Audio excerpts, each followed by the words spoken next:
a philosophy of education, strategy of education. What is the goal of education, right? How can we educate people, right? And then after that, we had a discussion on books are the basis, right?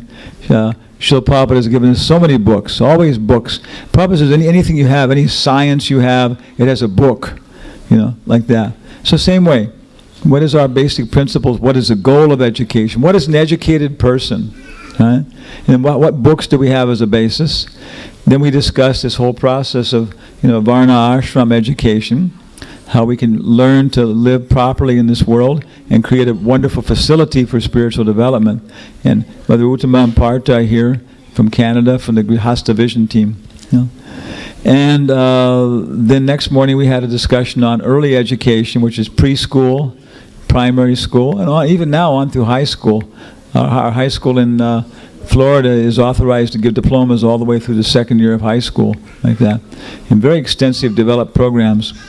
And then after that, we had a session on universities, presenting Krishna consciousness in the universities, teaching in the universities, and in the wider community of actually the highest intellectual levels. We're organizing symposia. Our ideas are being accepted now. After 50 years, been very big results in terms of participating in the educational academic communities to the highest level.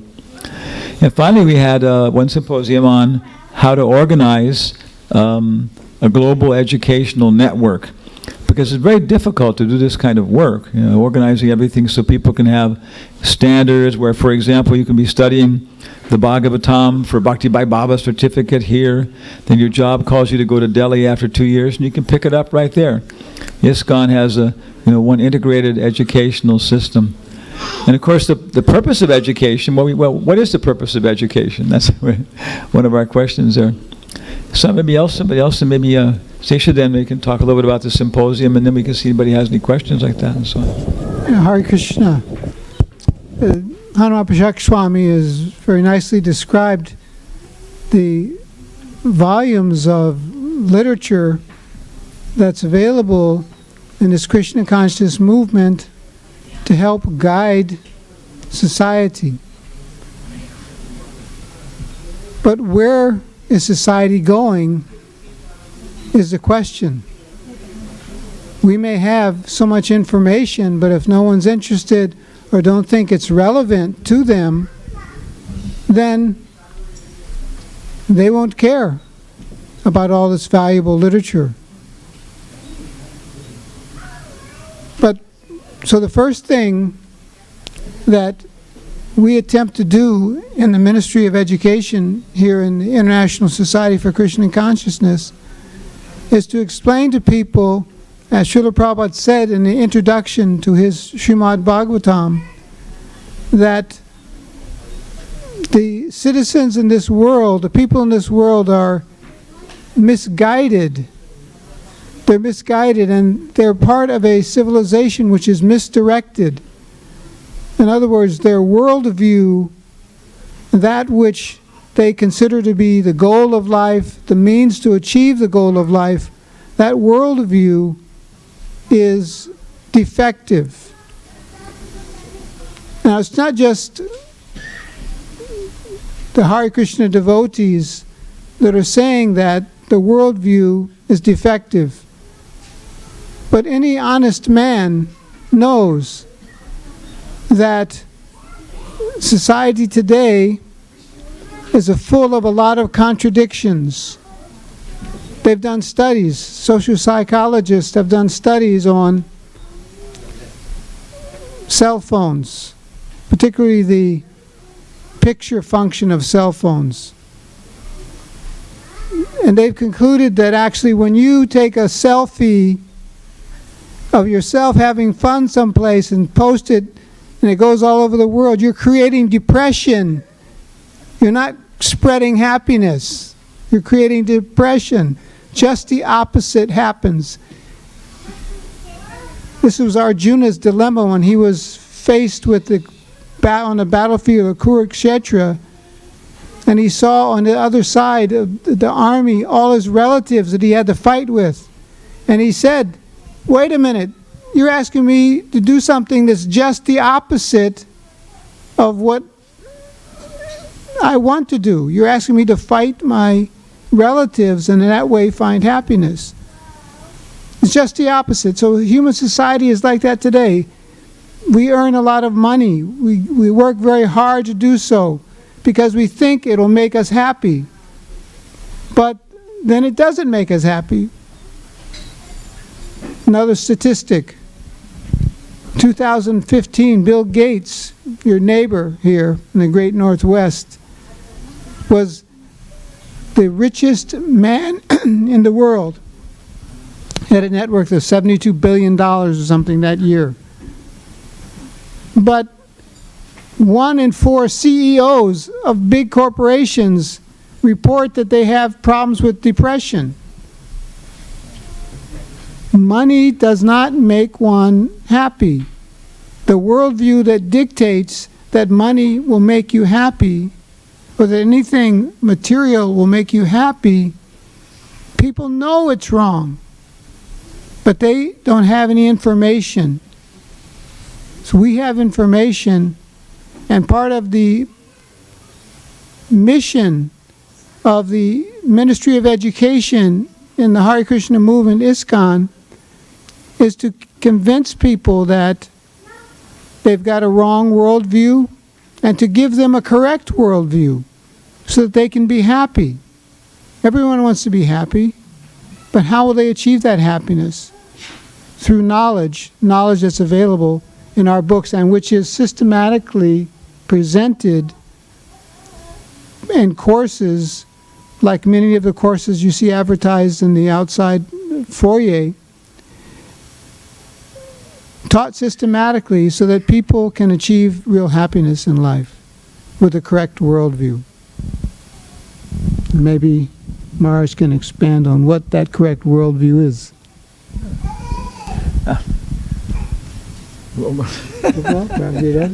You talk about it. What is the correct worldview? We've all talked. Huh? Okay. Yes. What is the correct view? Ask this guy. Hey, you there, Hare Krishna. What's the correct worldview? Huh? I think you're the better person to. I'll say. Wait a minute. Correct worldview is that Krishna is the Supreme Personality of Godhead.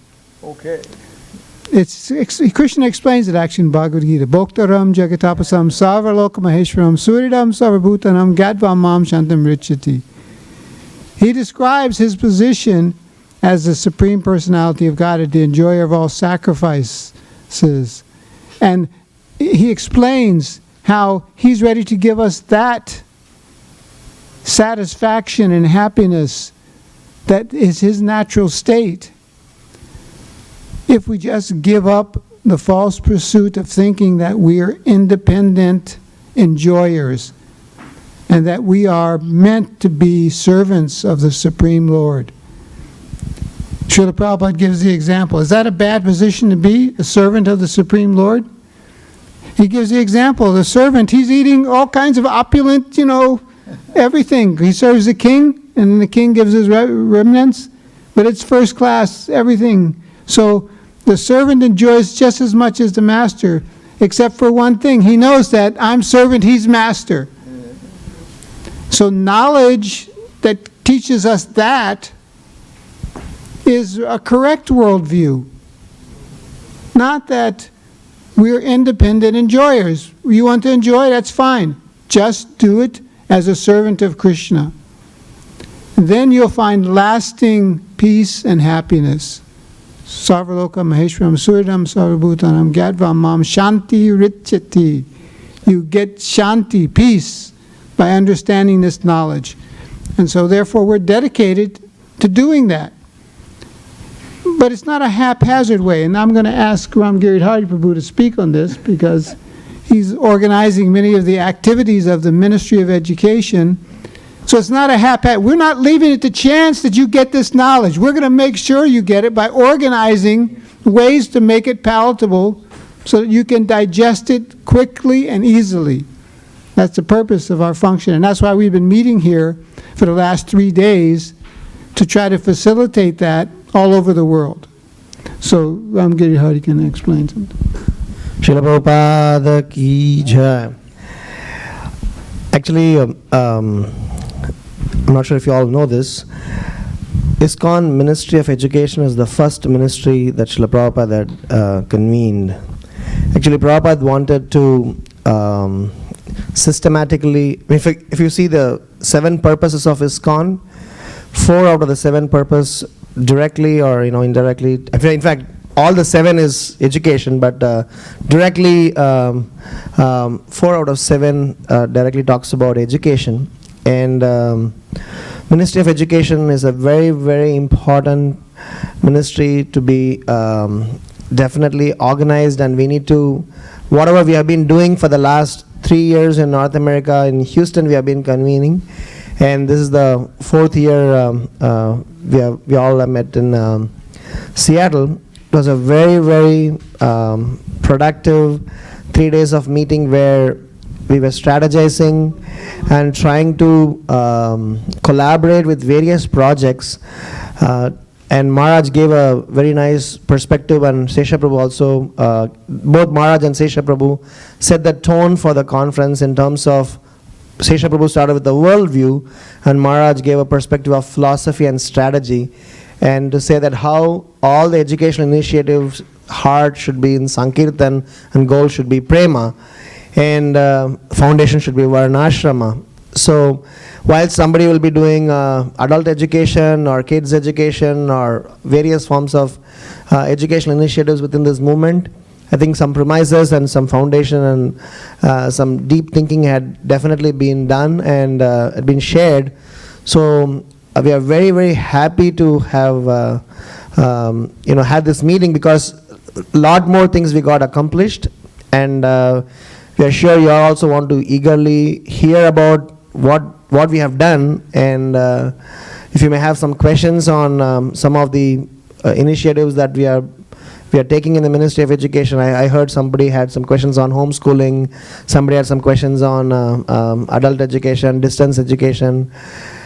For sure, we have a lot more to accomplish. We have a small team, and everybody is into their own respective projects, but then still they are all contributing for a global cause. But then year on year we are inching forward and accomplishing something towards a larger agenda. So we have experts here. yeah, we have a lot of our experts. All of the members are also sitting around, and we didn't want to, we could have made everybody sit over here, but just that to simplify the presentation, we are sitting here. I'm sure some of your questions will be answered by, those members who participated in the conference along with us. So this format of this program, we were going to keep it as a dialogue. So if you have any questions or comments or concerns or suggestions or some inputs, towards the educational initiatives that we are all taking it up in ISKCON ministry, we will be very happy to receive it. And at the end, I would like to express some word of thanks to the devotees over here. So I'll keep it to the end. So we are 3 plus all the other educators are here. If you have... Because a lot of people wrote about homeschooling, right? So anybody specifically has any questions? This may be your last chance. Homeschooling. Okay. Yeah. So I'll. Okay, because Mother Ananda Vrindavan is there. She's doing it, so she can talk about it. Yeah, let me ask a question. Yeah. Even Hare Krishna Maharaj. So basically the question is homeschooling, like how do we handle it? Like if there is for the middle school kids who are going to 6th grade and I'm working, so how should we handle that situation between 9 to 3? Okay, one thing, maybe Mother Ananda Vrindavan can also answer, because Mother Ananda Vrindavan, she came from San Jose, and her husband have very, very extensive programs going on there. Of course, Mother Aruda has been doing she's publishing her book. Yeah, Mother Aruda from Boise has been publishing the book, everything else.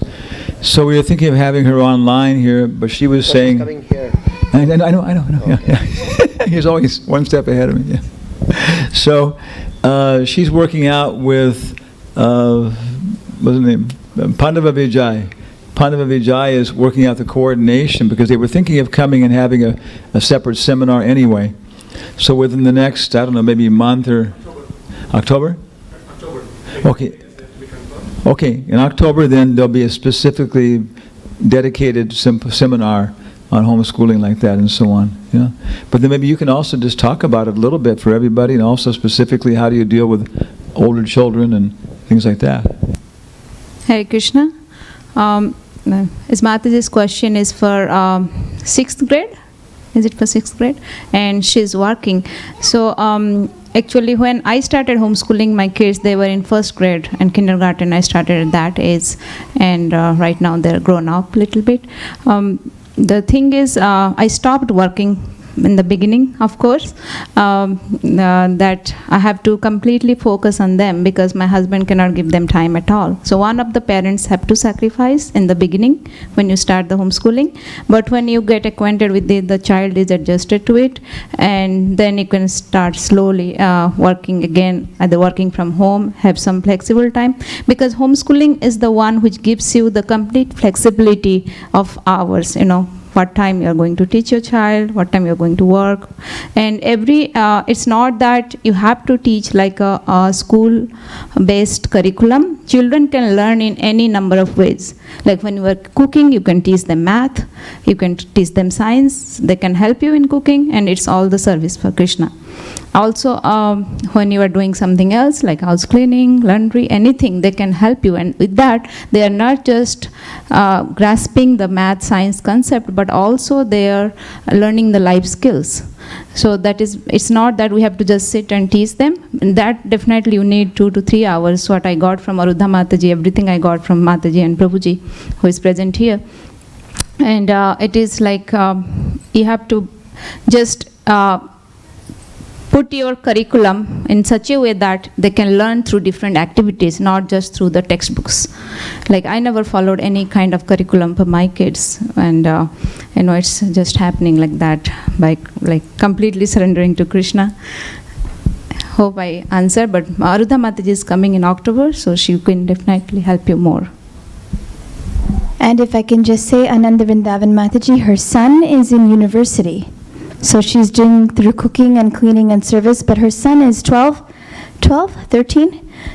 years old, and he is right now in a university. So that means that in community college, but he's getting credits for university, which means he can get a head start on his career. It's a very, very big thing. I'm sure you're familiar with Arudha Mataji's program. So she has a lot of experience behind what she's saying. So just wanted to share that. Yeah. So I have a follow-up question, because my daughter was raised here in the Synergy Academy, so that was fine. But the moment she got exposed to the public school, it's totally different thing. And then what happens when they get exposed in the, let's say, community college at that age, or let's say they get exposed, let's say I do that also homeschool, but what happens when they get exposed to the actual American culture? So right now she's living in America, but she's not interacting with any of the kids. So what happens to her when she actually encounters them, let's say in the office, maybe in the bigger grades or bigger college?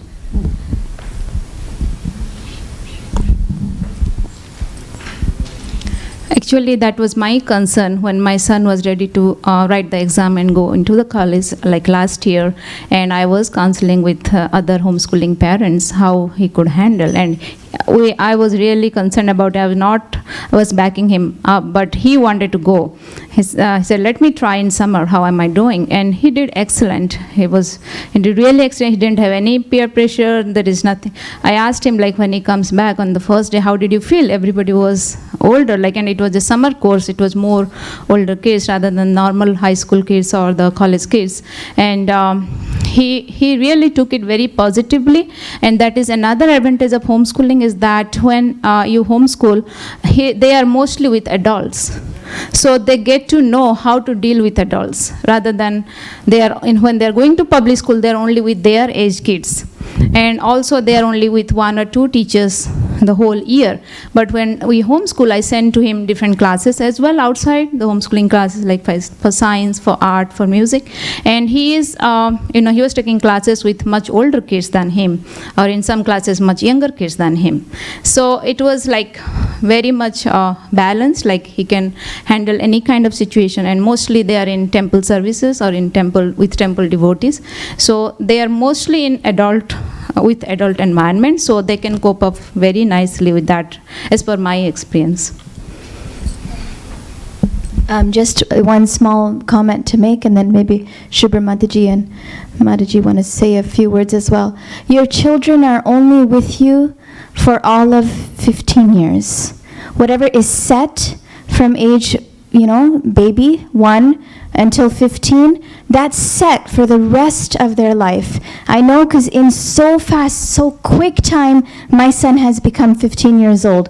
And so as much sacrifice as you can do to make your child's education and surroundings and social surroundings very, very powerful, that is the most important thing for us right now. That whatever sacrifice we can do to make our children very strong, spiritually and materially, you just do it as much as possible. We, coming from our culture, we do so much sacrifice for husbands, for cooking, for cleaning, for service in the temple. Do just as much sacrifice for your little children, because they'll grow up very quickly. So, thank you.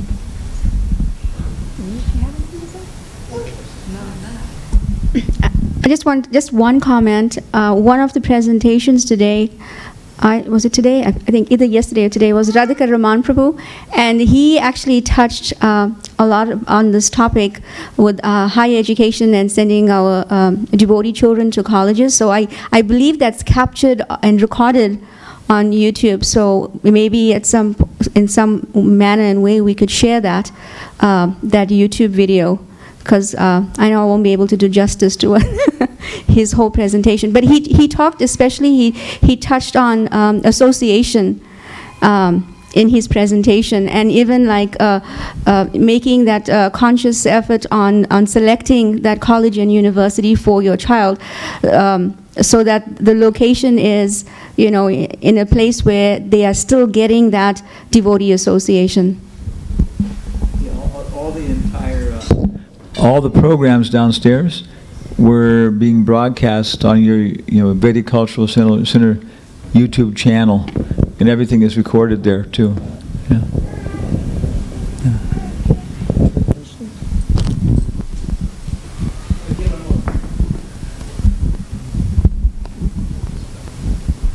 Anybody else has questions?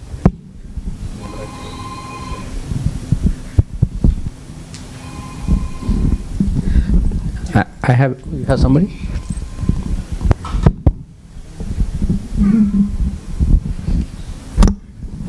Hare Krishna.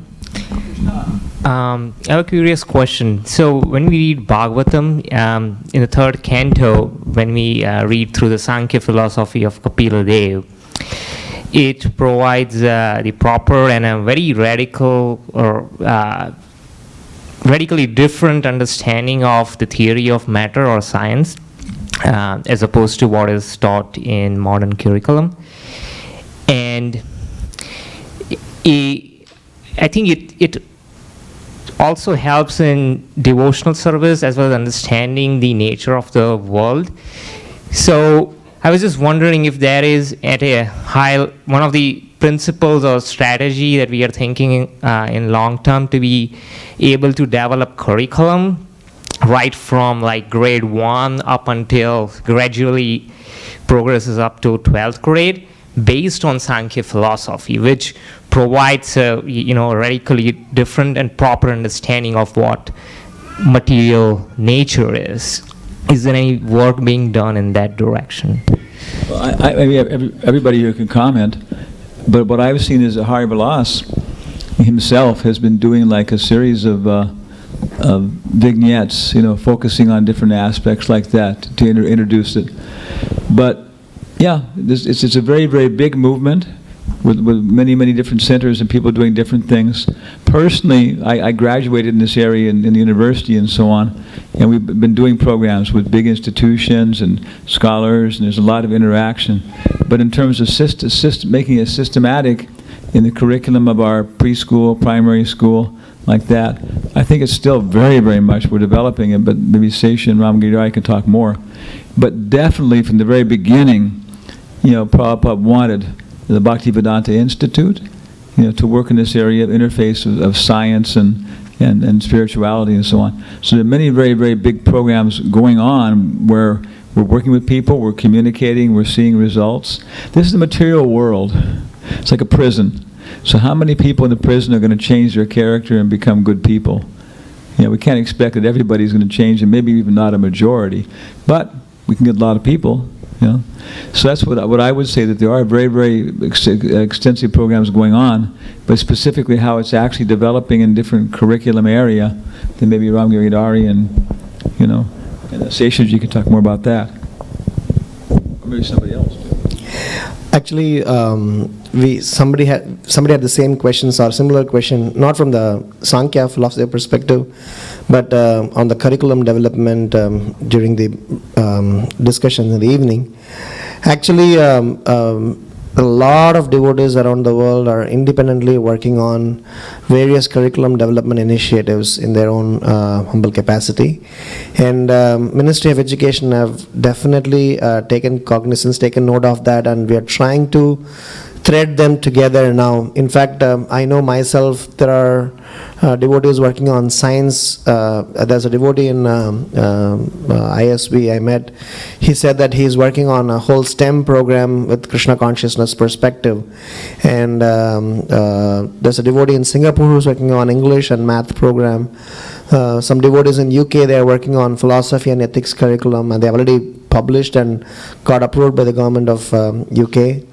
And there are devotees who are working on preschool curriculum, working on Sanskrit curriculum, Shastri curriculum. There are plenty of initiatives happening, specifically from the view of Sankhya philosophy. I'm not sure if I could, I could answer if there's anybody specifically doing that. But I think whoever is going to work on science curriculum, I think they may definitely not miss that part out, because pretty much third canto of Srimad Bhagavatam helps us in, second canto and third canto helps us in giving a lot of scientific perspective and connecting to the Vedic roots. So today, as on today, Ministry of Education is now taking stock of various curriculum writers and curriculum projects that is happening. In the past, we did take some initiatives, but then we couldn't take it forward because of various reasons. But I'm sure we will have something concrete to say maybe in the next couple of years, or maybe next year for that matter. By then we would have already consolidated whatever curriculum people are working on. One thing is that Sankhya philosophy is very challenging subject matter, and it's not something that the average man in the street is going to be familiar with or conversant about. A faithful person who reads Srimad Bhagavatam and hears that will hear it with faith, but applying it or studying it, it may be like someone studying astrophysics or something like that at the university, and only few people take that course. But Srimad Bhagavatam has knowledge for every level of knowledge and education that are applicable to human beings. If you take, for instance, one of the greatest shames that's going on in India is the increased divorce rate in India. And so, who's giving knowledge about that and why that is an issue that should be dealt with? In the type of comprehensive approach that we're taking to knowledge and worldview based on Krishna consciousness, we're offering that kind of Shastric background for all levels of knowledge. Some Partha Prabhu and his wife Uttama Mataji, they came here, they're with ISKCON Grihastha Vision Team, and their sole purpose in life is giving knowledge from the Bhagavatam how to address problems which are plaguing society and just making things worse. As Arjuna's Arjuna wasn't studying Sankhya philosophy. Arjuna, he was worried. He was worried, oh, if I kill my relatives, then there'll be so many unwanted populations. He understood that when knowledge or nescience comes in society, then it causes so many problems. So, as a roundabout answer to your question, which I think Maharaj answered and I'm kind of tagging on, I'd like to ask Partha Prabhu to say a few words about the type of knowledge that they give to devotees and people all over the world based on this Krishna conscious worldview. Partha Prabhu.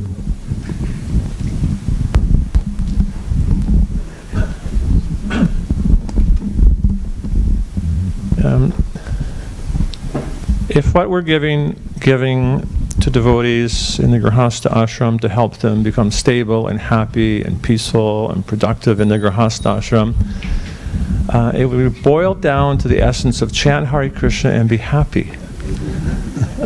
Prabhupada said that, just chant Hare Krishna and be happy.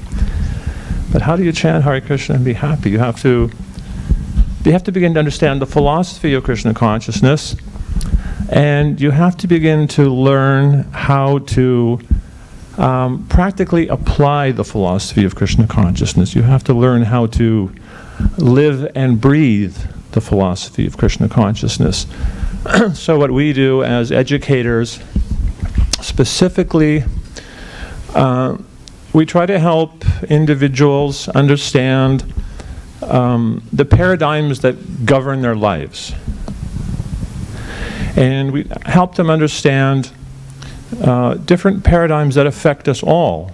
There's some paradigms we're affected by that are very unhealthy, unproductive, detrimental. And there's some paradigms, like the paradigms of Krishna consciousness, they were all servants of Krishna. We're meant to see each other as servants of Krishna with great respect and compassion and love, and that means our spouses and our family members. And we help people to understand that they have a choice to embrace the paradigms they want to embrace, rather than being impelled by the modes of material nature to act in ways that are sometimes very non-devotional. And there's a very ironic thing, especially in the Grihastha ashram, that sometimes the people we love the most, we treat very poorly. It doesn't make any sense. It's completely illogical. The people we love the most, we tend to treat poorly because we've been affected by very negative paradigms and negative attitudes.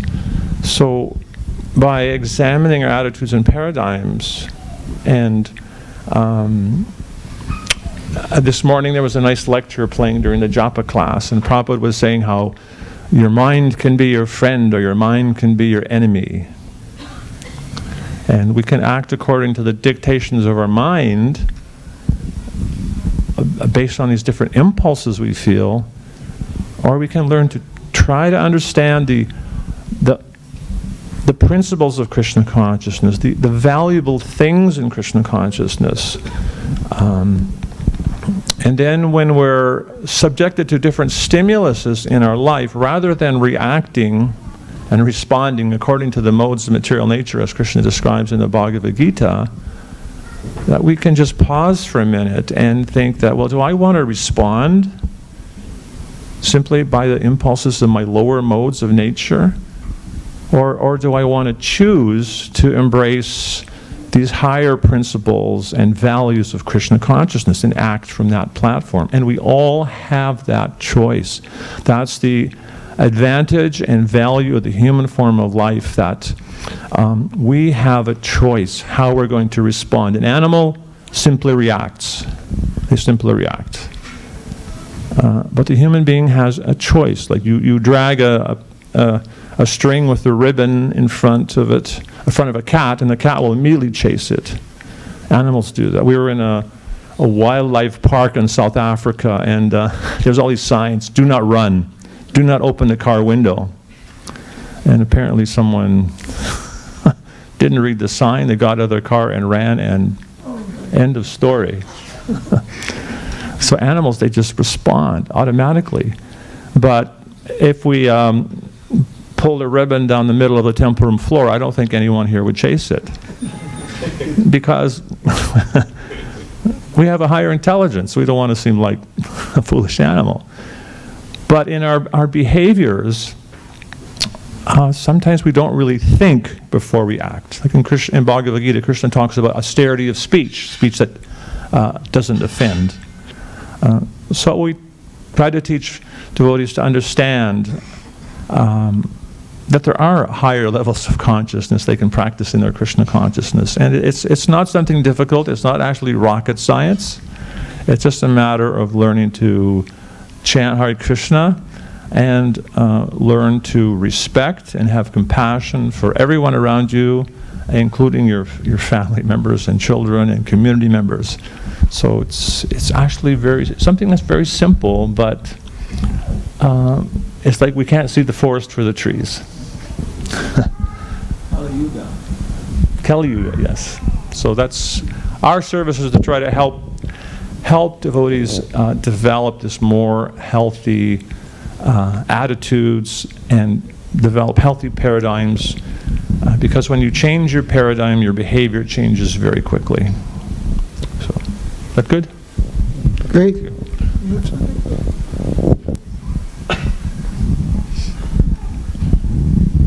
Hare Krishna to the gentleman who asked the question about Sankhya. Do you have any children yourself? How old? 3. And so you're interested in some curriculum for your child, I assume?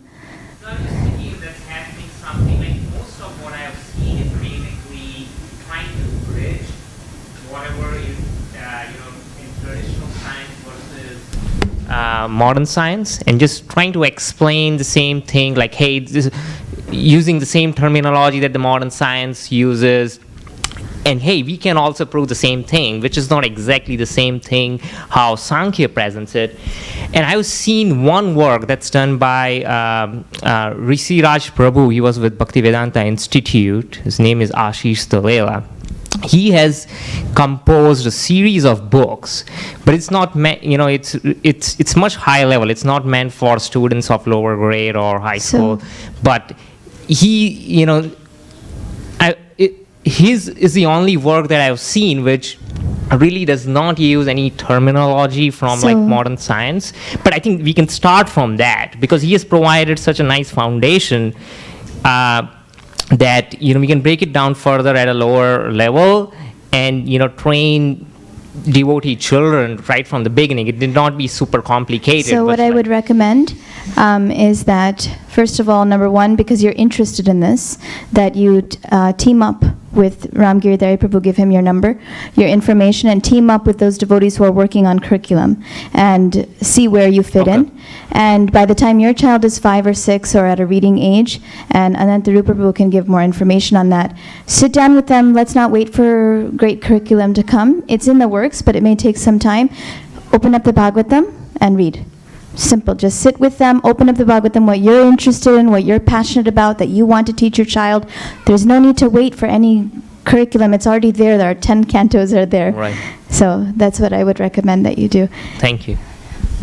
She has a question. Just a quick follow-up to my original question. So basically I wanted to know, so the vision of for us should be that we should not have public schools or any private schools exposure outside Krishna conscious schools, and we should cultivate the education at home and reading Srimad Bhagavatam and Bhagavad-Gita. So even if we try to compensate it by morning evening programs in temple, that should not be sufficient, because they still go to 6 hours of school. Is my understanding correct? Yeah. Because Harivilas Prabhu has said that in September onwards he's going to start a school here. So he's going to teach himself, and he gave a clear vision that he will teach based on Bhagavad Gita and Bhagavatam, and he will teach English and all the necessary subjects, and we should not worry about it. So I just wanted to understand, just this is a doubt in my mind, that There are many of us, we have some response to you, but one quick response is that Ministry of Education does not give any specific directive for individuals that you are not supposed to do this or you are supposed to do this. Ministry of Education is giving what we are coming up with, or what we currently have is we are coming up with a standard, say that all the educational initiatives that we are going to recognize, they all fall under some standards that eventually help people to take up Krishna consciousness. And second is, my personal understanding is that not every kid is a homeschoolable kid, not every mother is a homeschoolable mother, not every, I mean, it's not, there's nothing like a straight line to say public school is good, private school is bad, homeschool is great. And I mean, I don't know if there's a formula like that. In that case, then everybody can take that up. So I think there are experienced people who have walked that path, they can answer. But I just want to say there is no single specific directive that ministry would give that all the Krishna consciousness parents should stop going to public school and send everybody to homeschool. We don't make such judgmental or such directives.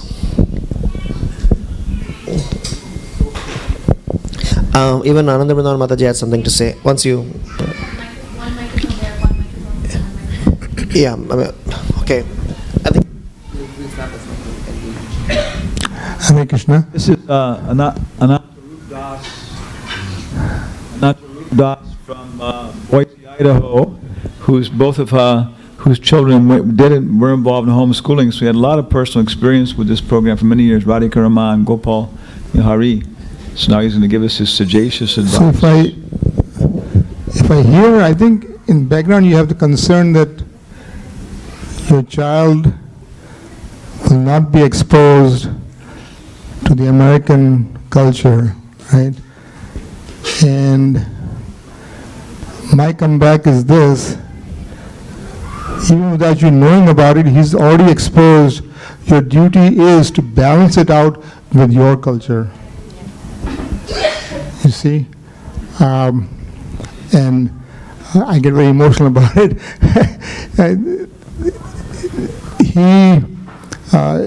He will pick up English. The thing you have to teach is your own local language. A child up to the age of 12 can easily converse in 3 to 4 languages without any problem. I have a grandson, 2 grandsons. They speak Gujarati with their mother. They speak Hindi with their father and grandfather. And they speak English with their friends without any problem. I think, in some ways, we as parents need schooling. Okay? Honestly. You know, children respond much better in their mother tongue. What is their mother tongue? In fact, we make them confused. We have this very innate fear that we have to be like Americans. Not that there's anything wrong with it. Okay? So trust us, trust Srila Prabhupada, that it has been inculcated by the society, really, and by our own inhibitions or these preconceived notions that the child will be left behind. Radhika Raman and Gopal Hari, they were, right after they were in the homeschool, they went to England. And they fit very well. Absolutely no problem. I'm not really sure where this thing comes up that my child will be left behind. It is a very innate fear that needs to be. We have to have confidence in the Guru and Krishna and as far as English goes, Prabhupada's Bhagavad-Gita. There's no writer as good as Srila Prabhupada in English.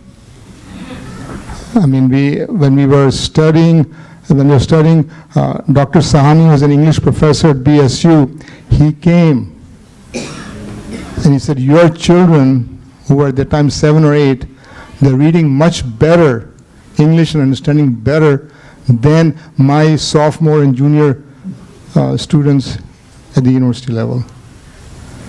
I said, we have not done that. Like Mataji said, sit down with the children and read. Prabhupada knew this. He didn't write in Hindi or Bengali. He wrote it in English. So read the Gita and Bhagavatam, which is in English. Improve their English and improve our English. And then stand in front of the Americans, they will be looking down. How do you know such good English? Versus all the jargon and all the other stuff. Thank you. Hare Krishna, Mat. Like answering, thank you so much, Prabhuji, for clarifying on that. And also, Ram Giridhari Prabhu saying that we don't have a strict regulation that you should not go to school. Definitely, it is up to the parents and the child choice and situation what you can accommodate with. And I have seen in our congregation in San Jose, there are most of the kids go to school. I was the first one to start homeschooling there 6 years back. So they go to school, private and public schools, and they are also excelling in devotional service. It's not that they are not able to do it. They have strict morning programs at home and evening programs at home, what you were asking. And they read Bhagavatam every day, they read Bhagavad-Gita every day, even though with their school work, and they're able to cope up with it. So it's up to you to decide what your situation permits to do.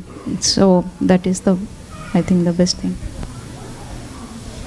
I just wanted to share in relation to what Anantarupa Prabhu was saying in an answer to your question, Mataji.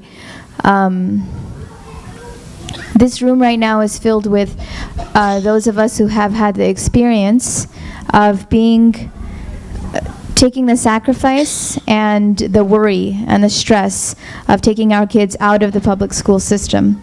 And the worry that we may not be able to provide enough for them. We're not educators. We don't know anything about the education system in America. If you look around at everybody here, all of us that are sitting here, we've done that.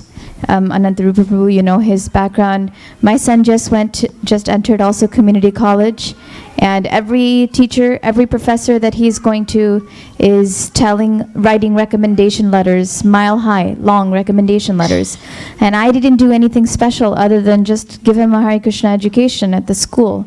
Our school doesn't have a ICIC or whatever the board exams are in India at all. It's just a simple Hare Krishna school. We try to give the best curriculum we can, but it's not like written up in like books about how it's Srila Prabhupada's books. It's based on Srila Prabhupada's books. And I also had those doubts. I also was fortunate enough to go to a Gurukul, but even though I went to a Gurukul, I also had those doubts. What will happen if this? What will happen if that? Those fears came every year. But because I don't have faith in Srila Prabhupada's books, if I have faith in Srila Prabhupada's books, then it'll be like so easy, so simple. And then, like he was saying, the rest of the world will be looking at your children for leadership, and wow, what amazing qualities they have. And it is imperative right now. You all have what, 5-10 years left. It's imperative that we create that generation. There's some sitting right here. It's extremely important. Thank you. And then Tapa Mishra Prabhu is sitting there. And he was talking about how the experience that his daughter felt when she went into a Hare Krishna environment, maybe at some point he can share that. It was a beautiful experience.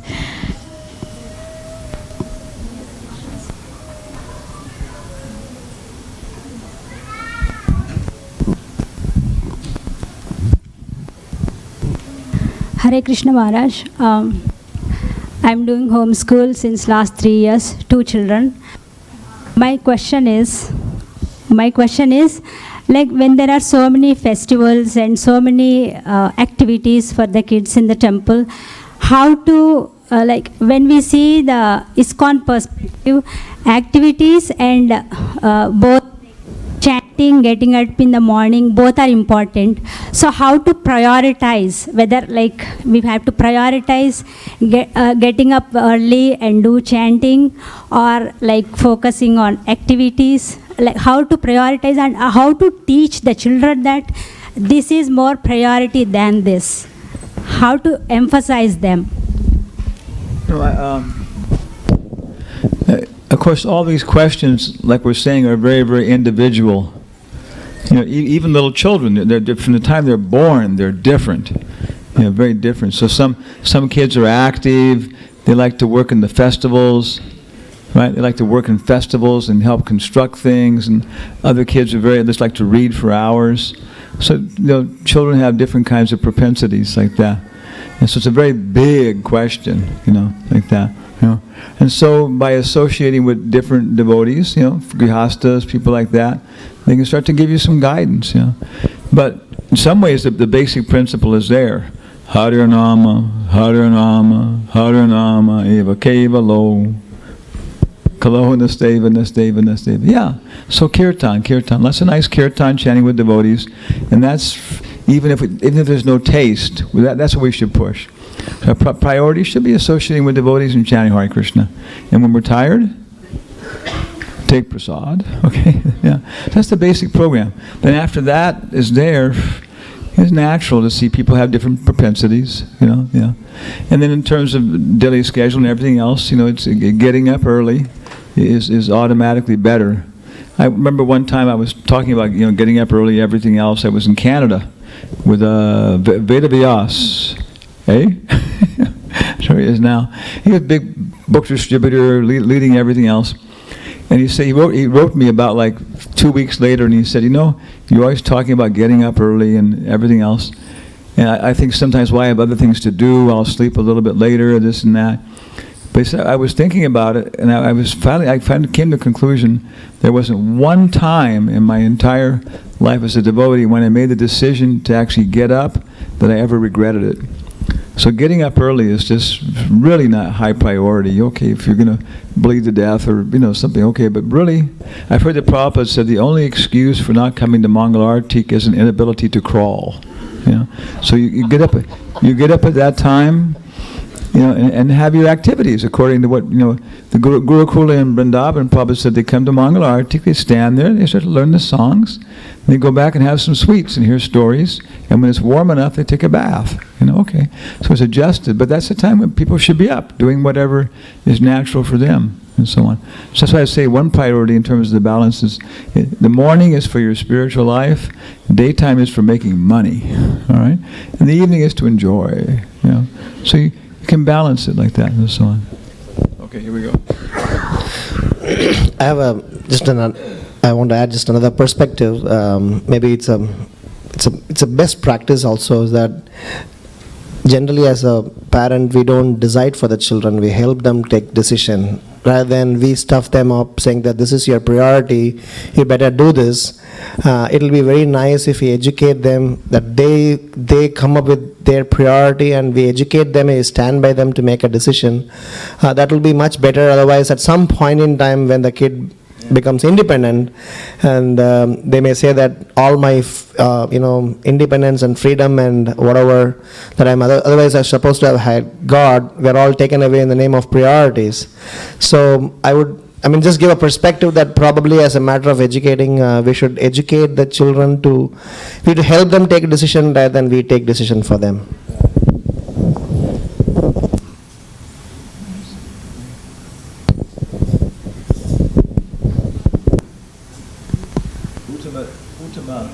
Uttama Devi Dasi, Partha Prabhu's better half, the Grihastha Vision Hare team, Krishna. and she's been working this area. How many grandchildren do you have, Mataji?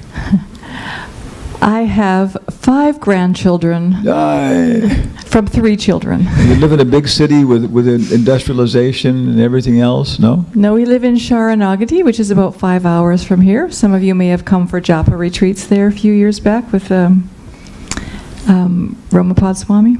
I was going to say that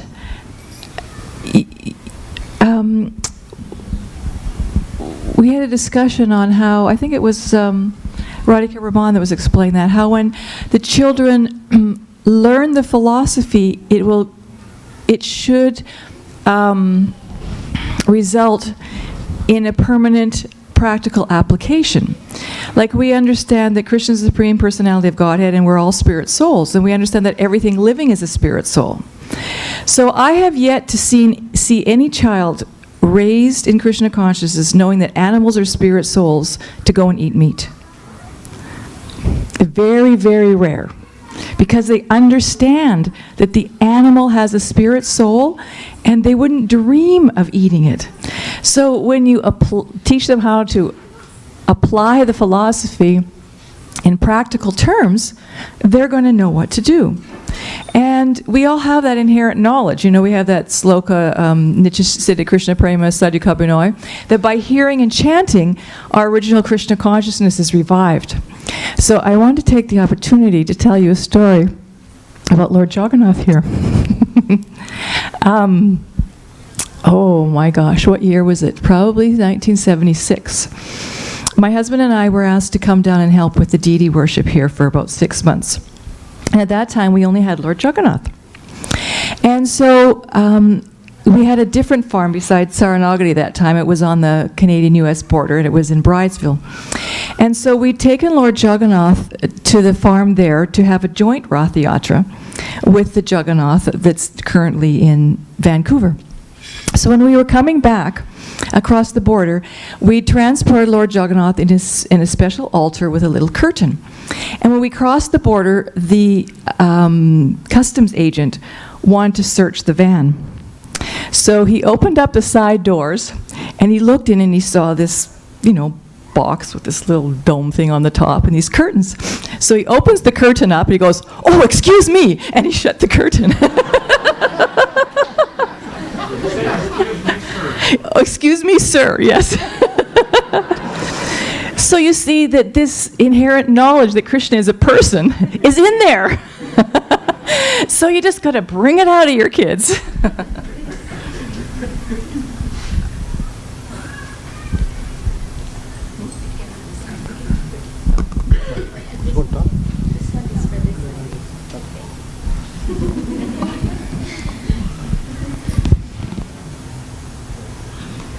Hare Krishna Mataji, since I know you Charanagati, I also follow Govardhan Academy. How do they actually conduct this education? How do they conduct the education? We have a good hour in the morning of Krishna conscious education, and each morning they do a different part of the morning program. You know, they sing Mangal Artik on Monday song, and they'll sing the Tulsi Puja on Tuesday, so that the kids learn all the songs for a full morning program. And various parts of the year, they all learn how to lead different ones, and they have japa and a nice morning program like that. And then they have academics, which is brought in via internet from the British Columbia homeschooling. And for that we get a little funding, which helps us run the school, and then the parents give a little additional funding. Because part of the problem with keeping schools going is funding. It's very hard to, you know, support our own schools. Governments have big taxes to do it. So it's not the most ideal education, but it gives them diplomas. It gives them qualified teachers to teach everything, and then we have assistant teachers and a qualified teacher who help them. And then in the afternoon, they all do Krishna conscious projects. So you can look on the Govardhan Academy and you will see wonderful dramas you can watch, and the kids do everything. There's a really nice puppet show about Srila Prabhupada's life that the kids did everything for. Made all the puppets, made the Rath Yatra card to go in it, you know, had to memorize the lines. You just go there. It's a very nice download for ISKCON 50. So really nice tips on just things you can do with your kids and get them involved. And they do dramas all the time, and we must have an archive of like 25 backdrops the size of this back room that the kids have all painted by hand, and they're phenomenal. So they just want to serve, and they learn the talents that go with it. So you just get the kids involved in Krishna consciousness, and they'll get so many skills. Maharaj was reading that Krishna and Balaram went to school and they learned 64 arts. So there's so many things that you can teach your children. We've been doing a lot of programs with, you know, the national. We did a program. The North American Institute for Oriental and Classical Studies. It's our Hare Krishna organization. So we did a program with the National Museum of India in Calcutta, And if you know Calcutta, there's three prestigious places to present. The Ramakrishna Mission of Culture, Calcutta University, and the National Museum. And of those, the National Museum is the most prestigious. So the topic was the contribution of ancient India towards making a better world. And it was inaugurated by Justice of the Supreme Court of India, Mukundakam Sharma, 2 former governors of West Bengal. Very successful program. But what was coming back again and again and again, I'm missing this point, was that Krishna designed the world to work where people live in a village.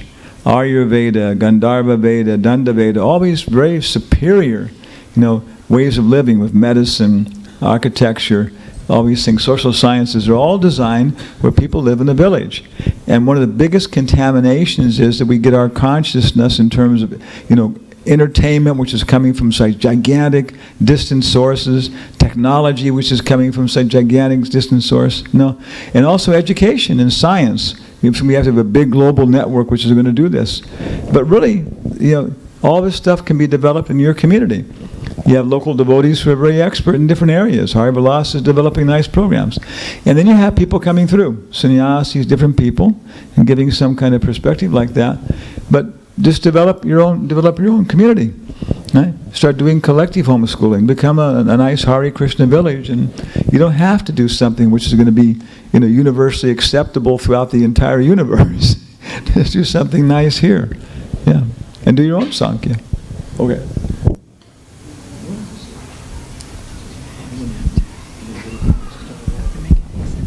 You need to say something. What's the program ending time? You want to go up till 9?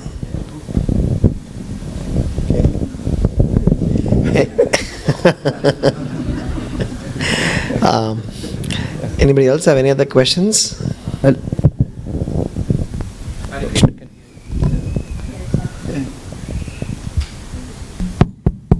Hare Krishna. So, a lot of questions are related to homeschooling, but now what about adult education? Like people like us, we still have to continue Shastric studies, Bhagavad-Gita, Bhagavatam. Mine? Shastric studies. Oh, but Hare Krishna.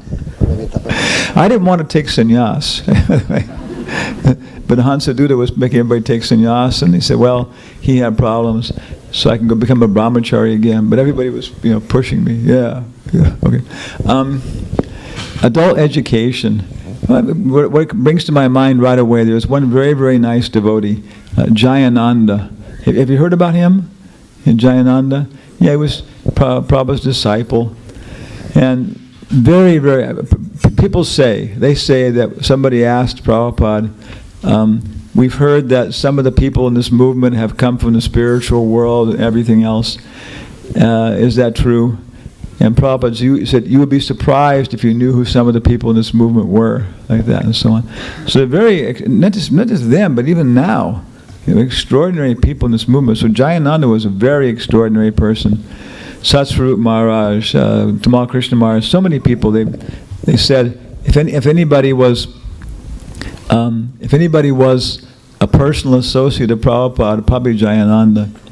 So he had his Bhagavad-Gita, I would underline it. He joined when he was a little bit older. He'd already graduated with his university degree, and he was older than a lot of the devotees and so on.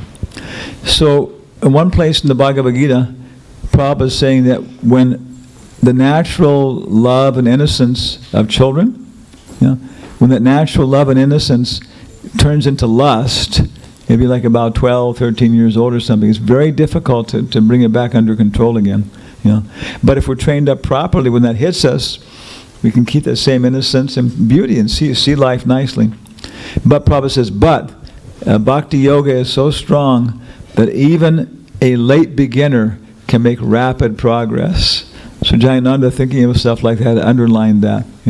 So that's one basic principle, that even a late beginner, if we're starting at later years and with so many habits, we can make rapid progress in Bhakti Yoga. And what is Bhakti Yoga? Rupa Goswami gives his whole definition like that and so on. Association with devotees, everything else. So there's so many nice devotees coming through, visiting. There's nice devotees here, senior devotees. And there are different processes, class, study guides, all this kind of stuff. But Rupa Goswami is saying there's the process and there's the association. Yeah?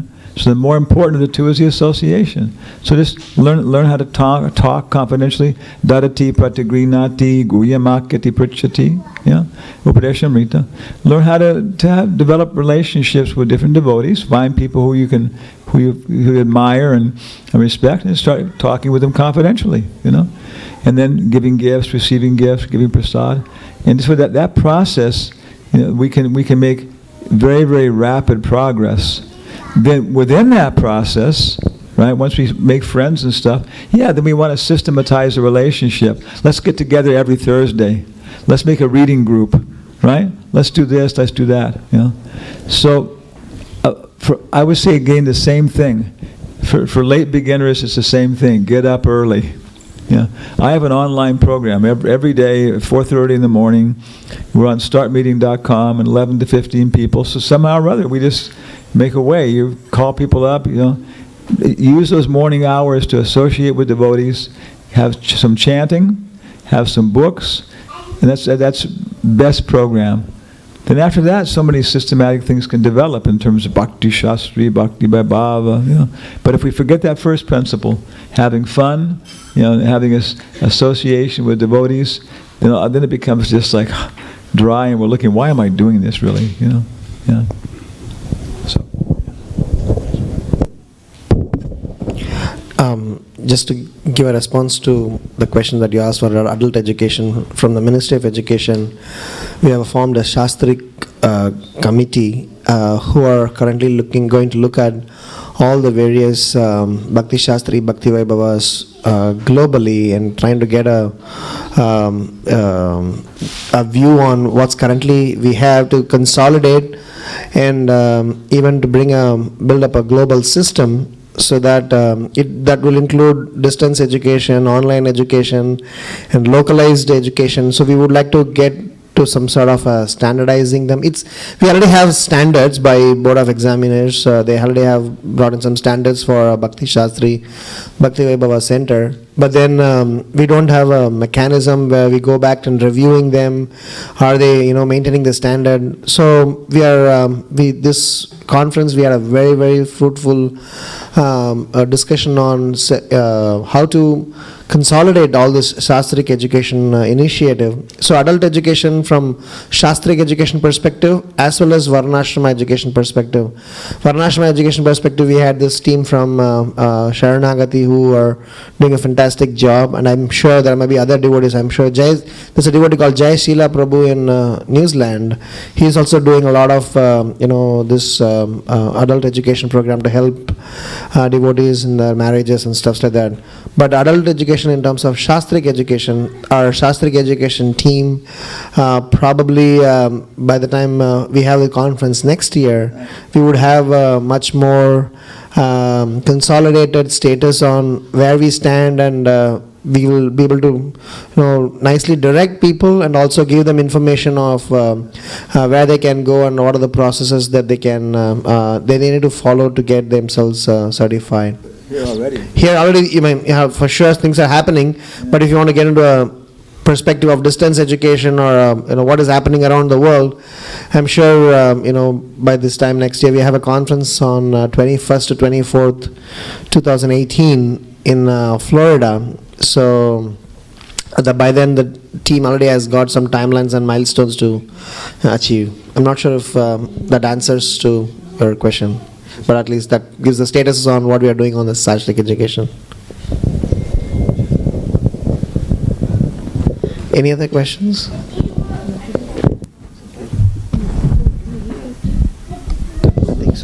So the question related to Maharaja, when he said that doing association in the morning with devotees, and so what's more important?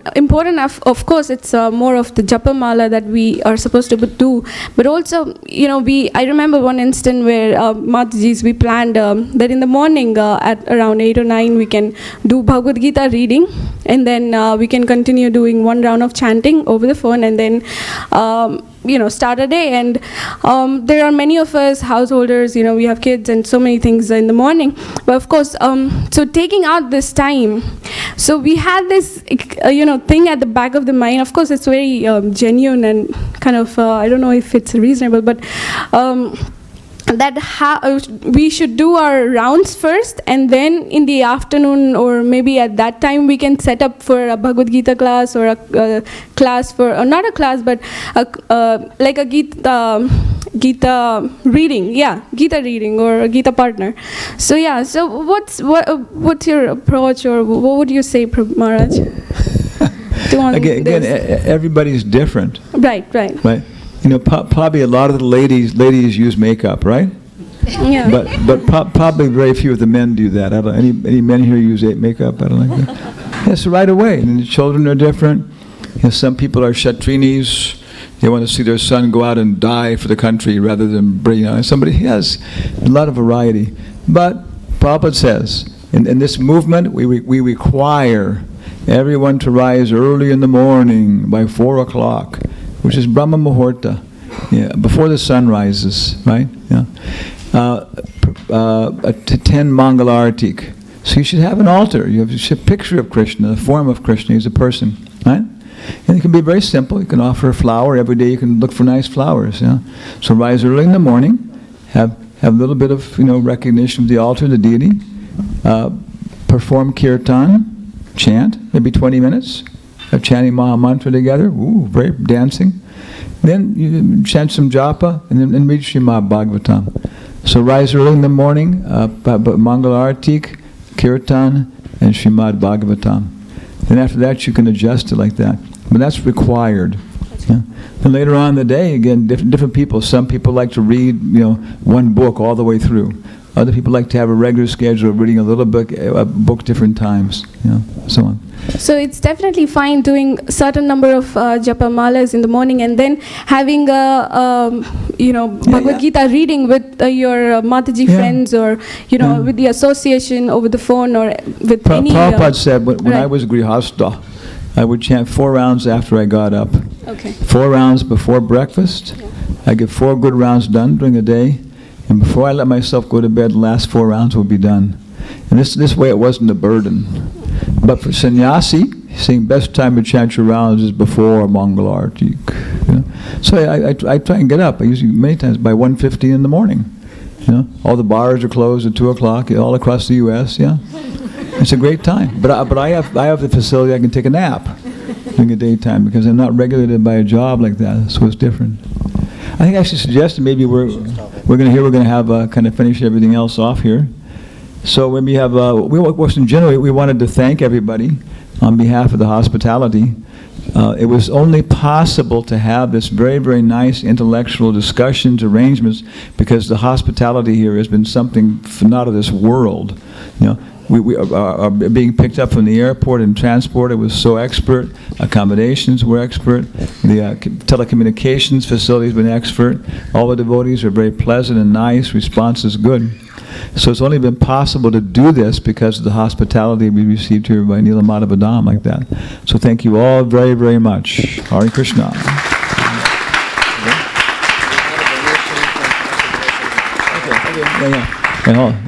And also we have a donation now on behalf, I guess, for the representative of ISKCON Silicon Valley will now bring forth an envelope. Now we ask Ram Giridhari to give the donation to somebody. Somebody will come forward.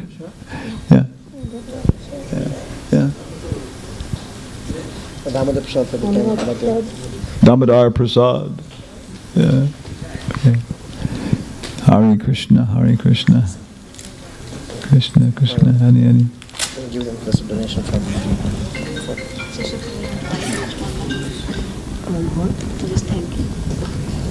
Okay.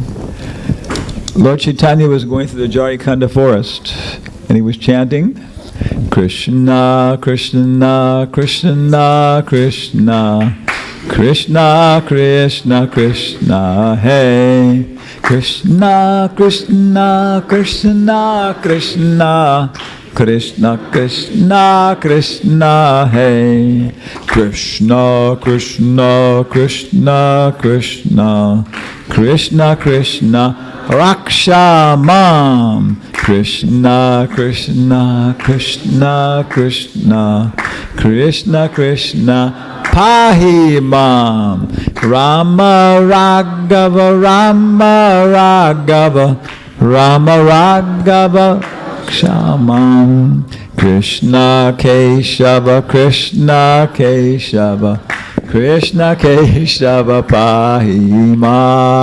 Shri Nilamadava Prabhu ki jai, Radharani ki jai. So thank you all very, very much. And now, I'm giving Darius the final words here, make a little donation, and we'll all drink hot milk, read the Krishna book, and get up early in the morning. Krishna Prabhupada ki jai. Hare Krishna. This is a humble donation that all the participants we had collected. In fact, a couple of us who didn't have cash, we will sign up directly online, but some cash is over here. So I think maybe Sesha Prabhu want to hand it over to Damodar Prasad Prabhu. It's a donation from our side for ISKCON of ISKCON of Seattle. I'm sorry. Thank you so much. And in fact, I would like to personally thank all the Grahasthas who hosted our delegates. I'm sure all of us want to come back again and to enjoy this. Very, very, very nice hospitality. And the devotee cooks who managed to give so delicious prasadam. I mean, prasadam, pick up, drop, stay, technology, everything was very, very nice. I don't know. There are many devotees who are part of this initiative. It would have been perfect to have met them and personally thanked them. But Harivilas Prabhu, thank you so much for the wonderful arrangement that you extended for this Ministry of Education, and from the Ministry of Education, we are so grateful to the entire team of ISKCON Seattle. Srila Prabhupada ki jai.